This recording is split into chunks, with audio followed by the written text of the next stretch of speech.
bisa menginjak laut, timbunan air yang membuih. Ini bukan kuda di dunia. Ini bicara tentang kendaraan Allah.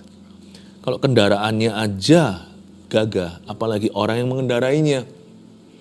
Dengan kudamu engkau menginjak laut, timbunan air yang membuih. Kok bisa ya? Kok bisa dia punya pandangan demikian? Kok bisa dia itu melihat kebesaran Tuhan? Biasanya orang kalau dihimpit masalah, di depan perang, belakang krisis tak berhenti. Kiri kanan roboh 1.000, 10.000. Biasanya orang kecil hati alias tawar hati. Biasanya orang sudah pesimis. Tapi Habakuk malah melihat kebesaran Tuhan di tengah-tengah badai taufan. Dengan kudamu engkau menginjak laut, timbunan air yang membuih. Gimana sih caranya menggunakan iman di saat krisis atau ketika kita dalam tekanan? Pertama-tama kita harus ketahui bahwa faith is magnifying God, not a problem. Iman itu membesarkan, mengagungkan Tuhannya, bukan masalahnya. Dia nggak melihat lautan. Lautan itu biasanya juga menggambarkan permasalahan. Seperti samudra aku, seperti samudra yang ombaknya tidak tenang. Lautan itu mengerikan. Ingat, bangsa Israel baru keluar dari tanah perbudakan, langsung disambut apa? Laut Merah. Mereka paling takut itu, mereka sampai bersungut-sungut. Itu mereka gerutu pertama kali. Belum sungguhan officially keluar Mesir, mereka sudah ngomel sama Tuhan. Engkau mau kubur kami hidup-hidup ya di dalam lautan. Lautan itu besar, tapi lebih besar Tuhan yang menciptakan. Faith is magnifying God, tidak melihat samudra di depan, tapi melihat Dia yang bisa membelah lautan. Cara kita menggunakan iman di masa krisis ekonomi termasuk, karena uang itu faktor penting ya dalam kehidupan manusia, karena itu nilai jual beli. Bahkan saya dulu pada waktu sekolah teologi, waktu itu ada mempelajari juga riset-riset zaman itu, puluhan tahun yang lalu. Ternyata salah satu penyebab perceraian yang paling wahid, nomor satu itu bukan soal selingkuh saja. Saya terkejut saat itu, di zaman itu saya belajar soal konseling segalanya, konseling keluarga, jadi mau nggak mau harus mengerti riset-riset yang terjadi. Ternyata nomor satu itu adalah soal ekonomi dalam keluarga. Uang memang bukan segalanya, tapi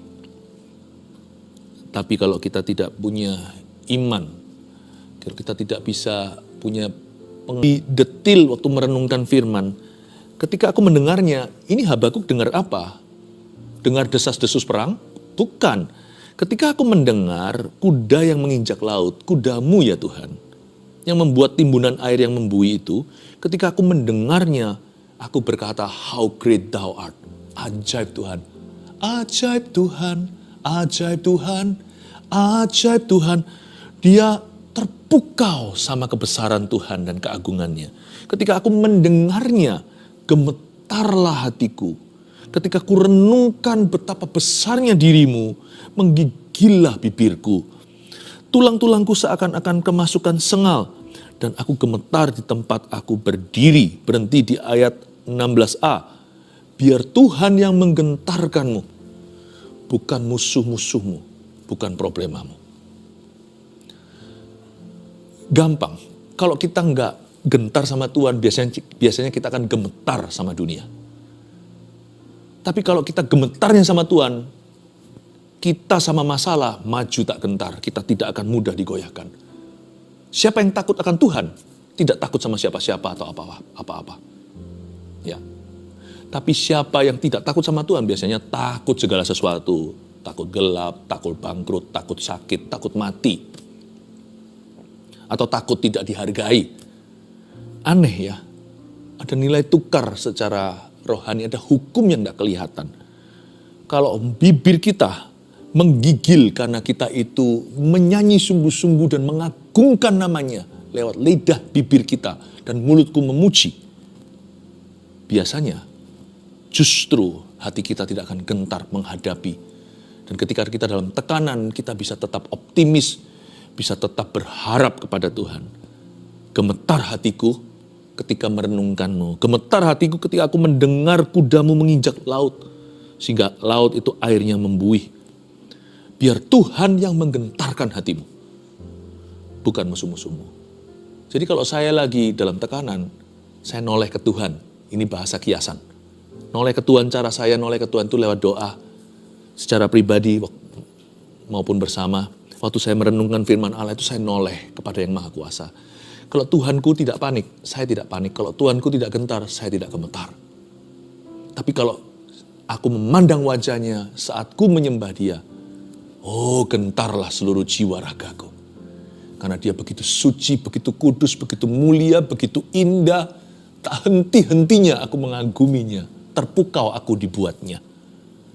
Saya minta Anda belajar sesuatu di sini bersama dengan saya. Mulai hari ini, agungkan Tuhan, bukan masalah. Tidak deny atau tidak menyangkali masalah itu. Sampaikan kepada Tuhan segala kekhawatiranmu, concern bangsa lain. Mereka dalam bahaya nyawa. Namun Nabi berkata seperti ini, Habakuk mengucapkan kalimat berikutnya nih. Namun dengan tenang akan kunantikan hari kesusahan yang mendatangi bangsa yang bergerombolan menyerang kami. Ternyata beriman sama Tuhan itu tidak merugi. Kalau kita sedia payung sebelum hujan, paling kita nggak basah. Kalau sedia iman sebelum tekanan, kita tidak akan bisa dihancurkan.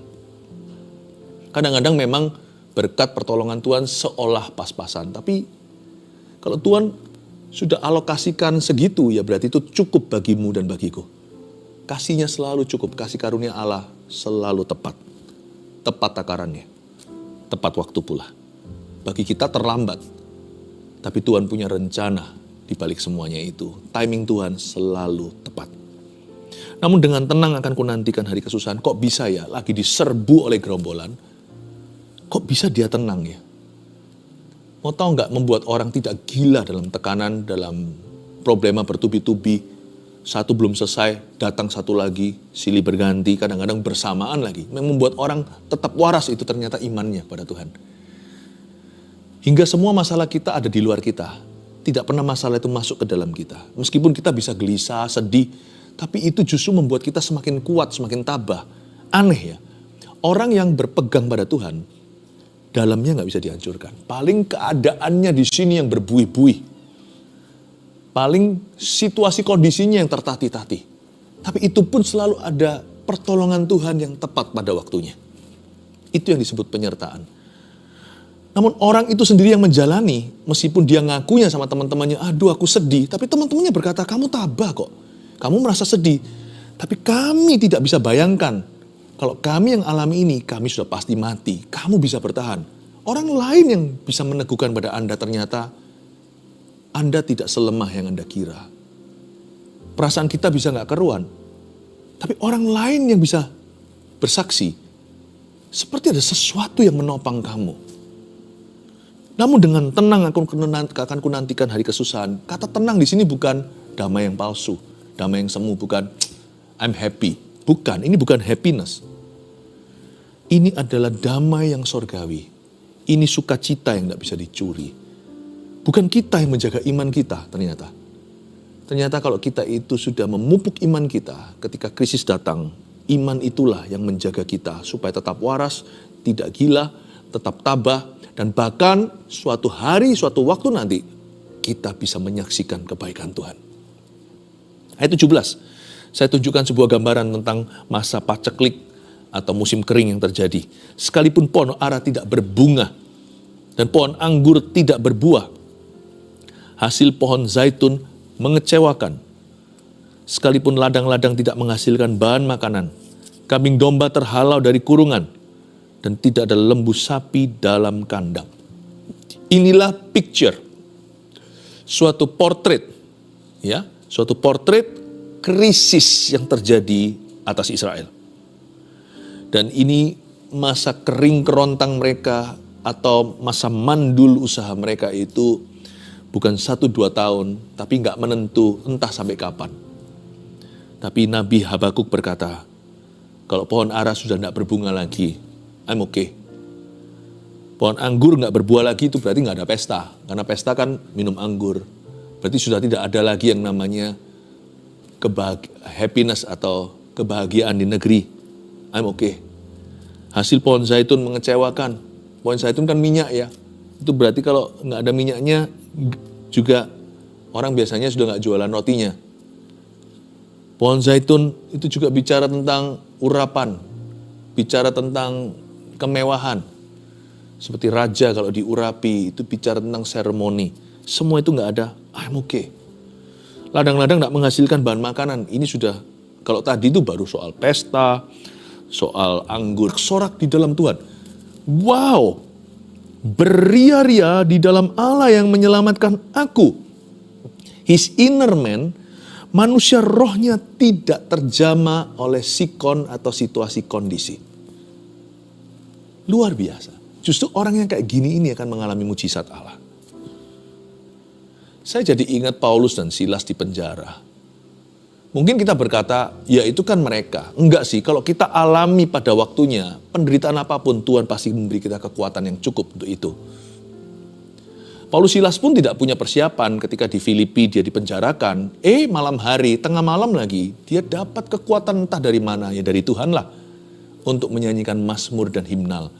Sehingga goncanglah, itu mengundang kuasa sehingga terbukalah semua pintu penjara sampai sang penjaga penjara itu mau bunuh diri, tapi Paulus hentikan dan Paulus cegah dia.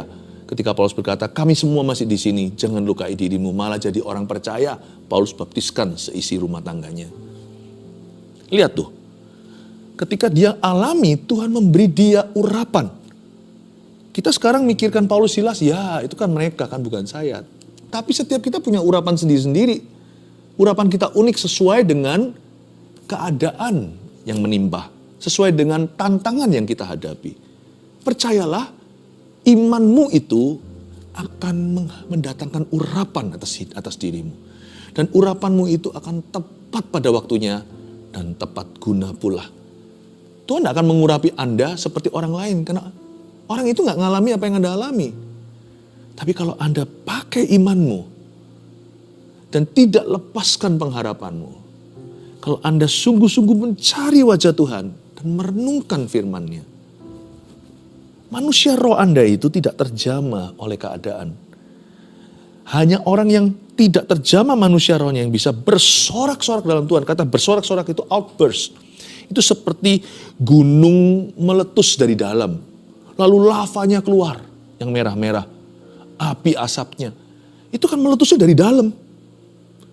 Kata bersorak-sorak ini outburst. Letupan dari dalam dirinya. Ini bukan perasaan bahagia versi dunia. Mau happy apa sih di masa-masa krisis ekonomi? Tapi dia sangat optimis. Kenapa dia happy? Karena dia tahu dia akan menang. Karena dia tahu Allahnya akan bertindak. Karena dia tahu ini gak forever. Karena dia tahu ada jalan keluar. Karena dia tahu Tuhan berjanji dan akan genapi. Karena dia sepakat dengan Tuhan. Dia tahu Allahnya sanggup. Dia punya Tuhan yang besar. Yang sanggup melakukan segala perkara. Dia tinggal bersepakat aja, percaya pada janji-janjinya. Namun aku akan bersorak-sorak di dalam Tuhan. Dan beria-ria di dalam Allah yang menyelamatkan aku. Izinkan saya mengingatkan keluarga Saat Teduh. Bahwa di dalam krisis pun, tekanan apapun termasuk ekonomi hari-hari ini. Your crisis is temporary. Krisis Anda itu sementara. Paling lama tahu nggak sampai kapan? Saya ngomong gini jangan jadi hambar ya hatinya ya. Saya tidak imani seumur hidup Anda nggak keluar-keluar dari situasi ini. Tapi sekalipun, even so, meskipun tidak harus, tapi sekalipun ngomong buruknya, worst skenario skenario terjelek, paling lama cuman masa hidup yang sementara. Sedangkan kemuliaan yang menanti kita jauh melampaui penderitaan kita di dunia. Orang paling menderita, anak Tuhan paling menderita di dunia ini masih tidak seberapa. Ini hanya sementara dibandingkan kemuliaan kekal yang menanti kita. Tapi saya nggak beriman seumur hidupmu Anda berada di lubang singa. Saya percaya esok hari seperti Daniel, Tuhan akan mengeluarkanmu dari sana. Tapi izinkan saya mengingatkan bahwa selama apapun, seawet apapun masalahmu, krisismu dan krisisku di dunia ini, di hidup ini, apalagi krisis ekonomi itu hanya temporary. Hanya sementara. Mau tahu nggak apa yang kekal? God is eternal. Makanya selama orang mengalami krisis tekanan, problema masalah, termasuk krisis ekonomi, dan kepekerjaan, bisnisnya sepi, kalau gara-gara itu meninggalkan Tuhan, rugi. Untuk sesuatu yang sementara Anda tinggalkan yang kekal itu kan Itu kan keputusan yang bodoh. Ingatlah bahwa persoalanmu itu sebentar. Tuhan itu yang lama. Ingatlah bahwa problema Anda itu sementara. Allah itu selama-lamanya. Iman itu kau bawa sampai nanti. Ada 3 guna iman di saat dia menghadapi tekanan yang kita bisa contoh dan jadikan teladan. Waktu dia berkata, Allah Tuhanku itu kekuatanku, dia sedang mengatakan bahwa imannya menguatkan manusia rohnya. Poin nomor 1 Anda tulis ini, menguatkan manusia roh kita dalam ketenangan. Guna iman di masa krisis ekonomi, itu menguatkan manusia roh kita saat dalam tekanan. Dan iman itu akan memberi kita ketenangan. Orang tenang itu penting loh. Karena orang panik tidak diberkati. Biasanya orang yang justru panik sendiri, biasanya banyak hal tercuri. Belum lagi dia nggak bisa berpikir jernih. Ketika orang itu tenang, ada banyak solusi yang dia akan temukan. Dia menguatkan, yang namanya iman itu menguatkan manusia roh kita dalam ketenangan. Dan karena itu dia berkata di ayat pertama, ayat 19, kalimat ke-1, Allah Tuhanku itu kekuatanku. Alhasil kita akan memperoleh damai sejahtera yang melampaui akal budi manusia alias yang gak masuk akal. Karena our peace, damainya anak Tuhan itu beda sama orang dunia. Damai orang dunia itu lihat dulu, aku tenang sekarang. Setelah lewat, sekarang aku gak worry, aku gak khawatir lagi. Damainya anak Tuhan itu dengan iman. Sekalipun kita masih menghadapi, kita belum keluar dari bubble ini, kita sudah bisa tenang dan damai. Kalau kita beriman. Karena orang yang beriman itu melihat kekuatan Tuhan. Bukan lihat besar masalahnya. Damai kita itu berakar pada sebuah pengetahuan bahwa Allahku kuat. Dan bahwa Allahku lebih besar daripada segala sesuatu yang kuhadapi. Bahkan Tuhanku, roh itu, yang Tuhan taruh dalam hidupku lebih besar daripada roh-roh di dunia. Guna iman pertama, menguatkan manusia roh kita dalam ketenangan. Lalu kalimat berikutnya di ayat 19, ia membuat kakiku seperti kaki rusa. Kedua, guna iman itu menjaga setiap langkah kaki keputusan kita indah. Saya suka lihat channel TV yang tentang hewan. Lebih suka fauna sih, hewan daripada flora atau bunga. Waktu saya lihat itu biasanya kijang, jalan gitu. Dan saya juga mengagumi yang namanya itu loh, mountain goats, kambing gunung. Kok bisa ya modelnya kambing gitu tapi lincah ya. Kok nggak bisa jatuh dari tebing gitu. Wah bisa. Dia nggak grogi gitu. Dia nggak worry padahal itu tinggi sekali. Mereka nggak sadar kali kalau mereka di tempat tinggi, dianggap itu seperti mainan anak kecil. Tahukah Anda bisa lihat nggak? Tuhan menciptakan kaki mereka itu seperti lincah di tempat bahaya. Dia membuat kakiku seperti kaki rusa.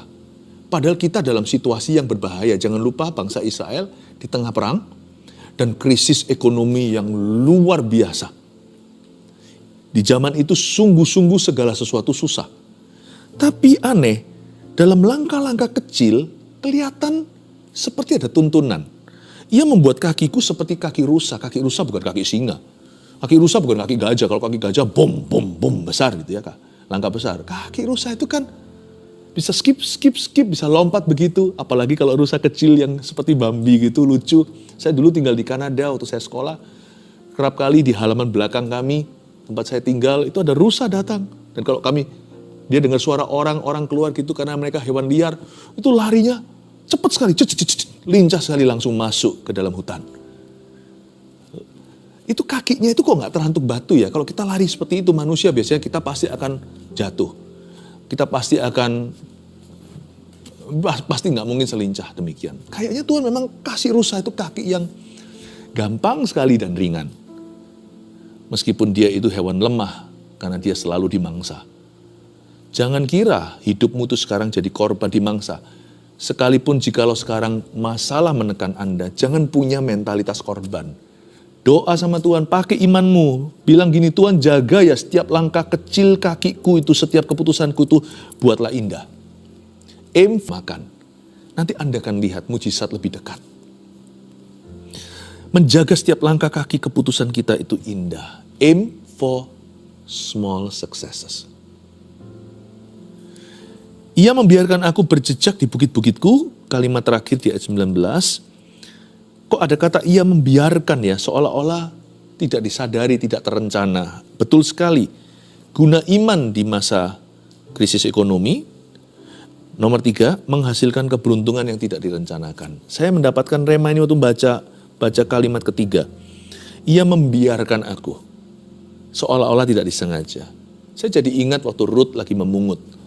Itu bos kan beritahu sama hamba-hambanya, kalian ya, jatuhkan aja tuh gandum supaya dia pungut. Jatuhkan banyak bereva-eva, berliter-liter. Seolah-olah kalian klamsi atau kalian cerobos sekali karena ada hukum di Israel. Kalau untuk orang janda, untuk yatim piatu, untuk orang kaum fakir miskin. Mereka kalau pemungut-pemungut dari juragan kaya itu kalau jatuh nggak boleh diambil lagi. Hukum Taurat melarangnya, itu bagian untuk orang-orang yang papah. Tapi Boas beritahu, kamu jatuhkan sengaja ya untuk si Ruth. Membiarkan jatuh.